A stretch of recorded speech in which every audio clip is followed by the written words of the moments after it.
Eh bien bonjour à tous messieurs dames, bienvenue sur cette nouvelle vidéo, j'espère que vous allez bien, c'est Fufu. Aujourd'hui nous sommes le 3 juillet 2023, première journée de juillet en tout cas sur les marchés. Il est 21h29, alors tous les marchés, et je dis bien tous les marchés ont clôturé. Effectivement c'était juste une demi-séance pour Wall Street. On a du coup un CAC 40 qui a fini en légère baisse à moins 0,18%, 7386 points. L'Eurostox plus 0,02%, le DAX moins 0,41%, le FTSE 100 moins 0,06%, le Dow Jones qui a clôturé tout juste aussi dans le vert plus 0,03%, on est à 34 418, le Nasdaq plus 0,21%, on est à 13 816, pardon. Nikkei 225 pour l'instant à plus 1,70, bon Nikkei 225 on verra aussi un peu plus tard. Pétrole Brent 74,89$, ça remonte un tout petit peu, ça a remonté en tout cas pendant la séance. Quand même le pétrole est remonté encore un tout petit peu, je crois qu'on a frôlé les 85, 75$, pardon pas 85, 75$. On a un 11 d'or à 1921,42$, 1 euro USD à 0,91$. Le Bitcoin 30 642, palmarès du SRD, on a Rallye qui gagne plus 12,74, Si des Alpes, pardon, plus 5,78, CGG plus 5,58, au niveau des plus fortes baisses, Xilam Animation moins 5,30, Medincel moins 6,26, Faxiam Terrap moins 12,41. Bon, alors ça a été une journée assez calme, effectivement, puisque nous sommes un lundi. Il y a eu quand même des annonces économiques assez importantes, notamment au niveau des US, aux alentours des 16h. Ouais, c'était à 16h. L'ISM, je crois, de tête, c'était ça.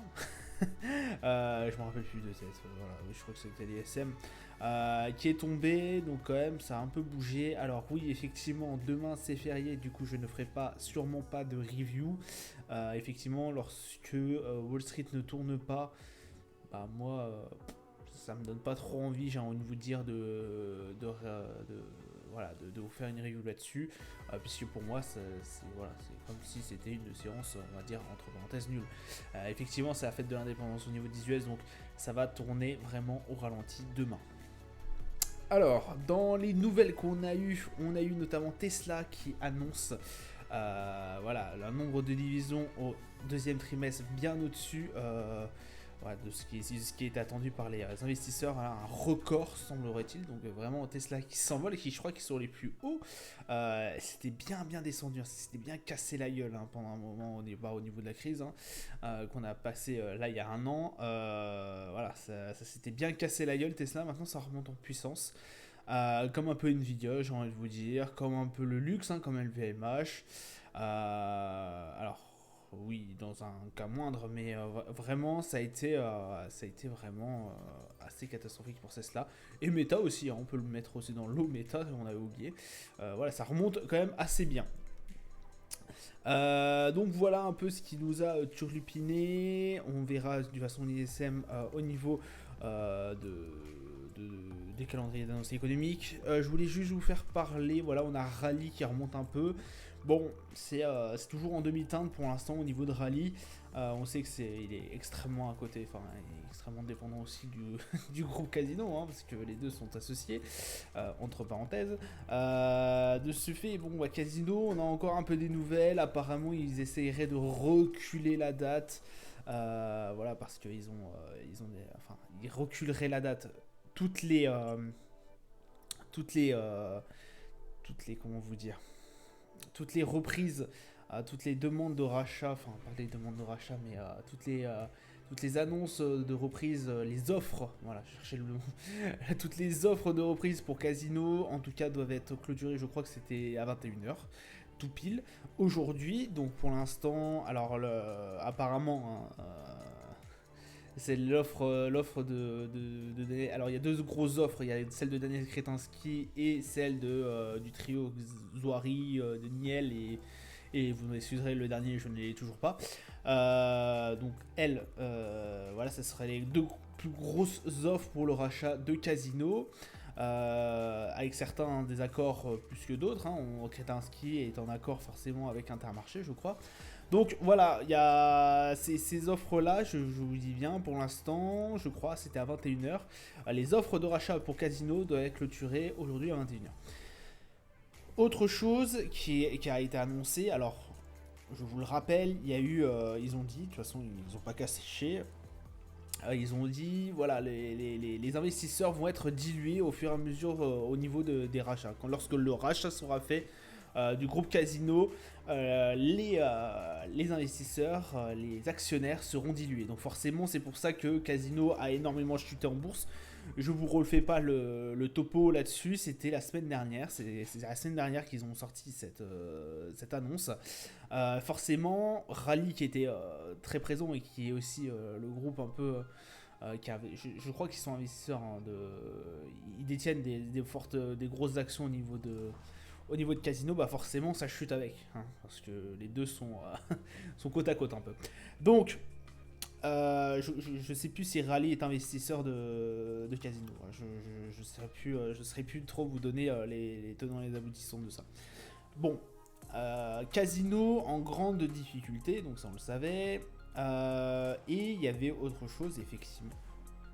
Aujourd'hui, ils ont demandé à ce que l'État, que toutes les créances, toutes les dettes qu'ils devaient payer au niveau de l'État, je crois, soient reculées.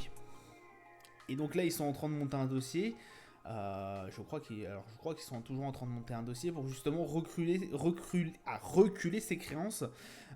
Donc voilà pourquoi un peu il y a eu un autre chapitre qui s'est ouvert au niveau de Casino. Donc là on a fermé le premier chapitre, on va ouvrir le deuxième. Mais ça reste très très compliqué en tout cas au niveau de Casino. Calendrier d'annonce économique. Aujourd'hui du coup on a eu au niveau du PMI manufacturier une légère hausse au niveau de la Chine. Après, on a eu l'ISM. Voilà, l'ISM PMI. Alors là, c'est en être recul. Pardon. Oh là, j'ai du mal aujourd'hui. Je suis vraiment désolé. Effectivement, on a eu 46 sur le 47 qu'on attendait. La valeur précédente était 46,9. Donc là, on a bien une contraction qui se fait au niveau des États-Unis. Et cette contraction, elle a été faite déjà le mois dernier, si je ne dis pas de bêtises. C'est un indicateur où la fois précédente, c'était déjà en contraction. Donc, bah forcément, là, on voit bien que ça recule. Au niveau des US, ça n'a pas été un très bon... l'ISM n'a pas été très bon. Alors, en gros, ça rassure, j'ai envie de vous dire, les marchés. Oui, je sais, quand il y a une crise inflationniste, on prend toujours les indicateurs du côté inverse. C'est-à-dire que là, comme on a une hésitation au niveau, si vous voulez, de Jérôme Powell pour la hausse des taux, si les indicateurs sont assez mauvais, ça dépend lesquels hein, en plus, si les indicateurs sont assez mauvais, bah forcément il va se dire, bah attends, le but est quand même d'éviter un peu certes l'inflation, mais aussi la crise économique au niveau des US. Et donc, forcément, si on a, alors la crise économique aussi, mais la récession, on va chercher le mot, la récession. Si la récession commence à apparaître aux US, là ça pourrait endommager énormément, ça endommage énormément l'économie. Donc, si les indicateurs sont pas bons, Jérôme Powell va se dire, bah écoutez, pour l'instant l'inflation et la hausse des taux a fait que les indicateurs ne sont pas très bons, donc on va peut-être lâcher un peu de lest au niveau des prochaines hausses des taux. Voilà, ça c'est ce qu'il pourrait penser Jérôme Powell et c'est ce que les investisseurs pensent que, comme ça ils penseraient. Voilà, vous avez compris le cheminement, Jérôme Powell pourrait penser comme ça, du coup les investisseurs se mettent à dire, ok, vu que les chiffres sont pas bons, bah du coup Jérôme Powell va se dire ok, les indicateurs sont pas bons, donc on n'augmente pas la hausse des taux. On fait pas une hausse des taux sur la prochaine fois. On skip. Ou on arrête. Voilà pourquoi ça a été pas non plus trop mal pris par les investisseurs aujourd'hui. Demain, on aura la décision des taux d'intérêt au niveau de la RBA. Donc la dernière fois, ça nous avait provoqué une surprise, hein, la banque australienne. Balance commerciale 8 heures au niveau de l'Allemagne et ce sera tout pour cette petite journée. On a un CAC 40 du coup qui a reculé, qui est repassé en dessous de la barre des 7004, on est à 7398.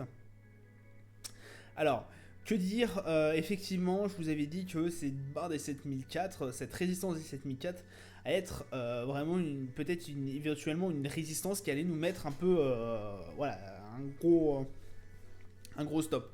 Entre les 7002 et les 7004, il n'y avait pas non plus énormément de différence. Là, on voit bien qu'à 7004, bah, ça risque de bouchonner un peu. Donc on verra par la suite, mais pour l'instant, on s'en tire pas trop mal. On a peut-être un peu baissé, mais on est passé tout juste en dessous des 7004. On a un RSI qui reste quand même à 58, donc assez haut hein, quand même, on va pas se mentir. Mais un MACD sans réelle tendance. À suivre après, donc je pense pas que ça va énormément bouger demain. Après, on peut toujours être surpris. Si les 7004 tiennent toujours, bon bah forcément hein, on est au niveau d'une résistance, donc attention au niveau des 7004, je pense pas qu'on ira au-dessus, sinon prenez en compte que aux alentours des 7000 7004 et 460, je pense qu'on serait vraiment, on aura vraiment quitté cette résistance des 7004. Et oui, je marche toujours comme ça. Le DAX en recul aussi. Bon, sans réelle tendance au niveau du MACD. On a eu une très très grosse séance vendredi qui nous a même complètement éclaté cette résistance des 16 000 points. On est bien monté haut, on est monté à 16 200. Regardez quand même, énorme séance. Un RSI à 53, donc quand même ça marque quand même une tendance assez haussière et qu'on le voit même sur le graphique hein, récemment, on a eu quand même quelques séances qui ont été bien haussières. On a toujours un pic, on a toujours un ATH aux environs des 16 400. Donc à voir par la suite si on n'arriverait pas à aller chercher ce 16 400 dans les semaines qui suivent, voire potentiellement dans les jours qui suivent. Donc voilà un peu ce qui se trame sur le DAX. Le Brent, voilà, je vous l'avais dit, on était allé chercher les 75 $ et quelques, 76, on avait même monté plus de 76 $, chose qui n'était pas arrivée depuis quelques mois, peut-être pas abusé non plus, quelques jours. Là, on est redescendu, voilà, fin de séance, 74,81. Bah écoutez, on voit bien que la dimension haussière, en tout cas, s'est très très vite calmée. Et une volatilité assez incroyable toujours sur le Brent. Enfin en tout cas là c'était une belle volatilité. RSI à 46, donc on est toujours bien en dessous. Alors en dessous oui et non, on est toujours en fait un peu stable, j'ai envie de vous dire. Hop, on se balade toujours aux environs des 75 $. Je vous ai mis une range, vraiment une grosse range entre les 78,48 et les 72,20, où là vraiment ça se balade quoi. Hein. À chaque fois qu'on touche les 74, on repasse à la baisse, et à chaque fois qu'on touche les 72, on repasse à la hausse. Et voilà, hein, ça a été net et précis. À chaque fois, même quand il y a les mèches, même avec des mèches et tout, on passe très très rarement au-dessus. L'or, le 11 d'or 1921, bon écoutez ça reste toujours baissier, hein. On va pas se mentir, le MACD de toute façon marque cette tendance, le RSI aussi, on est à 42 au niveau du RSI, on est assez baissier, même si pour l'instant on a rattaché un peu les 1920, ça reste fondamentalement baissier, hein. On va pas se mentir, avec quand même on a une résistance semblerait-il aux alentours des 1879 points. Le S&P qui marque toujours de la hauteur, 44 450. On va aller chercher les 4500, voilà, c'est l'objectif, c'est la résistance. On a toujours, alors on a eu une résistance aux alentours des 4300, 4335, aux environs des 4335, voilà, on a pu se rebondir dessus, et là ça fait quelques séances qu'on est vraiment bien dans le bleu, vert si vous préférez, donc là vraiment l'objectif, enfin en tout cas la résistance se situe aux alentours des 4005.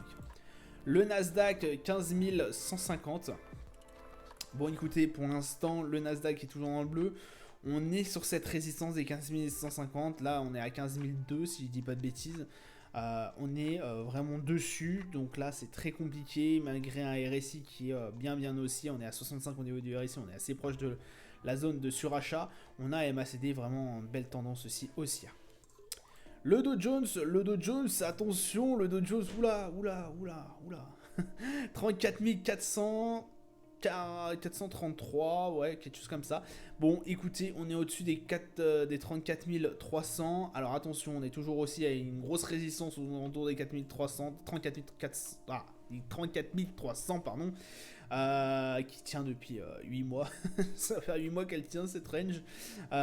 Bon, pour l'instant, on est au-dessus, on n'en s'en est pas encore dégagé. Ne criez pas tout de suite victoire. Pour moi, effectivement, ce serait dégagé aux alentours des 35 000 et quelqu'un. Si vraiment on arrive aux alentours des 35 000, pour moi, la range des 34 400, 300 ne tient plus. Et ça serait vraiment une grande victoire. Je vous avais dit que là, vraiment, à un moment donné, je crois que c'était ici ou là. Ouais, je crois que c'était ici. Même vendredi, je vous avais dit attention, parce que là, ça me paraît assez bizarre qu'on n'ait pas replongé encore plus. Là, vraiment, ça a été un petit moment où voilà, le Dow Jones a repris son souffle, et là, il y a peut-être moyen, effectivement, que ça repète à la hausse. Bon, là, on arrive à casser cette range, chose qu'on n'avait jamais eu auparavant. Hein, regardez, hein, sur les graphiques, quand on reprenait le souffle, enfin, on reprenait pas le souffle. En fait, à chaque fois qu'on tapait les 34 300, hop, ça repartait à la baisse directement, et on allait taper les 33 000 à ce moment-là. Là, ça l'a fait. Hein, voilà, bon, certes, dans un autre contexte, c'est vrai que là, on a eu une belle mèche, c'était le moment de l'inflation. Là, boum, on est retourné. Du coup, là, c'est pareil, on a touché les 34 300, boum, on est retombé. Là, on a touché les 34 300, boum, on est retombé. Et là, à ce moment-là, bon, là, c'est SVB et tout. Là, on a touché les 34 300, boum, on est retombé. Et ainsi de suite. En fait, on a fait le yo-yo, donc on a rangé pendant un moment. Et là, par contre, vous voyez, graphiquement, on a touché les 34 300. On est redescendu, mais on n'a pas tapé les 33 000. On n'a pas redescendu d'un seul coup les 33 000. Voilà, donc c'est ce qui m'a fait penser que peut-être que là c'était juste un élan, enfin une reprise de souffle pour aller choper les 34 300 et les casser cette range pour une fois. Et en plus, il y a plusieurs indicateurs qui me font penser que voilà, ça va peut-être un peu mieux au niveau économique. Alors attention pour les prochaines annonces, ça risque d'être peut-être tendu par la suite. Mais en tout cas, je l'espère, on cassera cette range. Voilà, ça sera tout pour moi pour aujourd'hui. Je vous souhaite une excellente journée, une bonne soirée à vous. Je vous dis à plus tard. Ciao, ciao.